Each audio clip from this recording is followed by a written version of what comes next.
Good morning friends. ఈరోజు video వచ్చేసి decimal subtraction. ఓకేనా, నార్మల్గా మనకు సబ్ట్రాక్షన్ చేయడం తెలుసు. ఈరోజు పాయింట్స్ ఉంటాయి కదా, నెంబర్స్ మధ్యలో పాయింట్స్ వస్తే వీటిని ఎలా చేయాలి అనేది ఎక్స్ప్లెయిన్ చేస్తాను. ఇది బేసిక్ వీడియో. ఓకేనా, డెసిమల్ సబ్ట్రాక్షన్. నేను ఆల్రెడీ ఈ వీడియో మీద చార్ట్ చేశాను, బట్ ఎక్కువ మందికి రీచ్ అవ్వలేదు. ఓన్లీ 10 to 20 మెంబర్స్ మాత్రమే చూసారు. సో ఇలా వీడియో పెడితే అందరికి రీచ్ అవుతుంది అనేసి. డెసిమల్ సబ్ట్రాక్షన్ ఫస్ట్ క్వశ్చన్ వచ్చేసి 6 - 8.4. ఓకేనా, ఇది క్వశ్చన్. 6 అంటే చిన్న చిన్న దాంతో చెప్తా, తర్వాత పెద్ద పెద్ద ఎలా చేయాలని చెప్తా. 6 - 8.4 అంటే ఈ 8.4 అనేది ఇలా రాసుకొని 8 కింద 6 పెట్టుకోవాలి. ఒకవేళ 6 తర్వాత ఏమన్నా పాయింట్స్ వస్తే ఇక్కడ వస్తాయి, కానీ ఇక్కడ నెంబర్లో ఇచ్చారు, ఇక్కడ పాయింట్లో ఇచ్చారు. సో 4 వస్తుంది ఇక్కడ యాస్టీస్. ఈ పాయింట్ అనేది ఇక్కడ వస్తుంది. 8 - 6 2, ఇది 2.4. ఓకేనా. సెకండ్ది 5.8 - 7.6. మనం సింప్లిఫికేషన్ చేసినప్పుడు నార్మల్గా మనం అడుగుతారు డెసిమల్ సబ్ట్రాక్షన్ లేకపోతే అడిషన్. సో అక్కడ మనం సింప్లిఫికేషన్ చేయాలంటే ఫస్ట్ చిన్న చిన్న ఎలా సాల్వ్ చేయాలని తెలుసుకోవాలి. 5.8 7.6 అంటే 7.6 - 5.8. 6లోకి వెళ్ళి 8 అనేది పోదు కాబట్టి ఇక్కడ 16 అవుతుంది.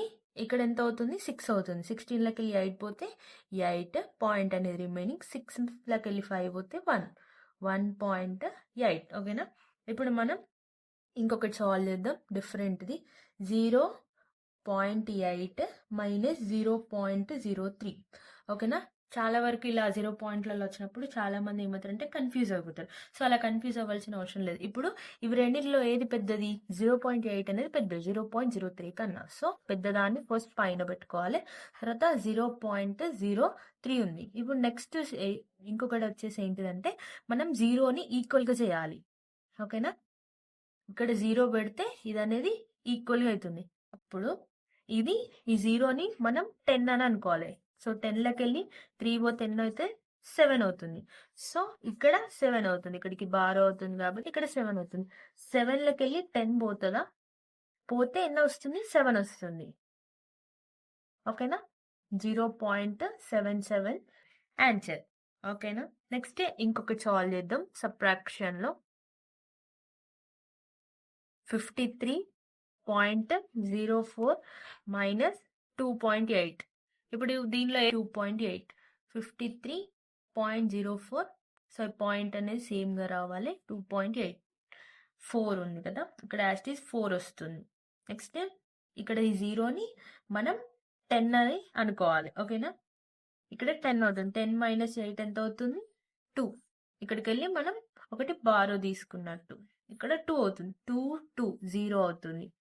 ఓకేనా. 2లోకి వెళ్ళి 2 పోతే 0నే కదా. Next 5, 50.24 answer. ఓకేనా. నెక్స్ట్ ఇంకొకటి ఫిఫ్త్ క్వశ్చన్ ఎలా సాల్వ్ చేయాలో చెప్తాను. 36.4 - 0.084. ఇప్పుడు ఇందులో 36.4 అనేది పెద్దది. 36.4 0.084. ఇప్పుడు మనం ఏం చేయాలంటే ఇక్కడ 2 zeros పెట్టుకుంటే ఈక్వల్ అవుతుంది. సో ఈ 400లోకి వెళ్ళి 84ని మైనస్ చేస్తే మనకు ఎంత వస్తుంది? 316 వస్తుంది. ఇక్కడ 316 రాసుకోండి. ఇక్కడ యాజ్ ఇట్ ఈస్ 36 ఉంటుంది, ఎందుకంటే 36 - 0 = 36. మనం ఇలా కూడా చేయొచ్చు. ఓకేనా. Thank you for watching. Please subscribe my YouTube channel.